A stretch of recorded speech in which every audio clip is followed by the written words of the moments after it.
habang patuloy na kumukuha siya ng experience sa pamamagitan ng pagtulong sa negosyo ng kanyang ama. Kung titingnan mo, parang napakaswerte ni Jade. Hindi pa man siya nagtatapos sa kolehiyo, alam na niya kung saan patutungo ang buhay niya.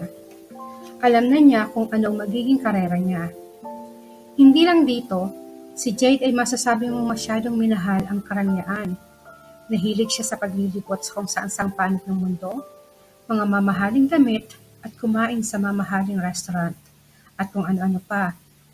Dahilan ito na sa mga unang panahon, pagkatapos niya magtapos sa kolehiyo, hindi siya tumatagal sa trabaho at naging palipat-lipat siya ng posisyon sa kumpanya ng kanyang ama bago niya napagtuunan ang interior designing.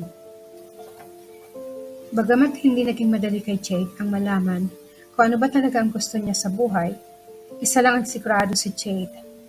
Mahal niya ang pamilya niya at patuloy na naging maganda ang relasyon niya sa mga ito. Kasama ang kanyang amain na si Tom. Kahit nahiwalay na si Tom sa nanay ni Jade na si Jenny at tanggap niya na hindi niya mapapalitan ang tunay na ama ni Jade, mahal at suportado niya anuman ang gusto nito. Sa paglipas ng panahon, itinuring ni Jade na ama si Tom at talagang malapit siya dito.